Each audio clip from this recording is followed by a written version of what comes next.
എൻ്റെ ഗർഭാശയത്തിൽ ഒരു മുഴ ഉണ്ടെന്നും ഗർഭാശയം നീക്കണം ചെയ്യണമെന്നും ഡോക്ടർ പറഞ്ഞു. ഓപ്പൺ സർജറിയാണോ അതോ ലാപ്രോസ്കോപ്പിക് സർജറിയാണോ നല്ലത്? ലാപ്രോസ്കോപ്പിക് സർജറി ആയിരിക്കും നല്ലത്. കാരണം ലാപ്രോസ്കോപ്പിക് സർജറിയിൽ വയറിൽ വലിയ മുറിവുകൾ വരുന്നില്ല. താക്കോൽ ദ്വാര ശസ്ത്രക്രിയയിൽ വയറിലെ മുറിവ് ചെറുതായതുകൊണ്ട് കിടക്കാനും എഴുന്നേൽക്കാനും മറ്റുമുള്ള സമയത്തെ പെയിൻ വളരെ കുറവായിരിക്കും. കൂടാണ്ട് അന്ന് തന്നെ വലിയ പ്രശ്നമില്ലാണ്ട് നടക്കാനും പറ്റുന്നതാണ്.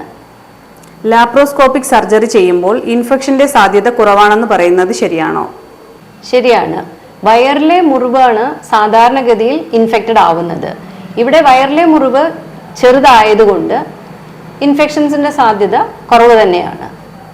എനിക്ക് വിട്ടുമാറാത്ത വയറുവേദനയും ബ്ലീഡിങ്ങും ഉണ്ട്. ഡോക്ടർ പരിശോധിച്ചപ്പോൾ ഗർഭാശയത്തിന്റെ സൈസ് കൂടുതലാണെന്നും ഗർഭാശയം നീക്കം ചെയ്യണമെന്നും പറഞ്ഞു. വലിയ ഗർഭാശയം കീഹോൾ വഴി മാറ്റാൻ പറ്റുമോ?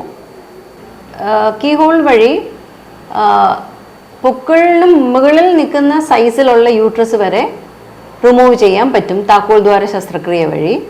പക്ഷേ സമയം സാധാരണ ഹിസ്റ്റക്ടമീനെക്കാട്ടിൽ കുറച്ചുകൂടെ കൂടുതലായിരിക്കുമെന്ന് മാത്രം.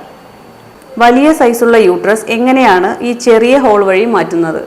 ചില പ്രത്യേകതരം ഉപകരണങ്ങൾ ഉപയോഗിച്ച് വലിയ സൈസുള്ള യൂട്രസിനെ ചെറിയ പീസസ് ആക്കി വയറിനുള്ളിൽ വെച്ച് ചെറിയ പീസസ് ആക്കി മാറ്റുകയും അവയെ വേറെ ചില ഉപകരണങ്ങൾ ഉപയോഗിച്ച് ചെറിയ ദ്വാരം വഴി പുറത്തേക്ക് എടുക്കുകയും ചെയ്യുന്നു.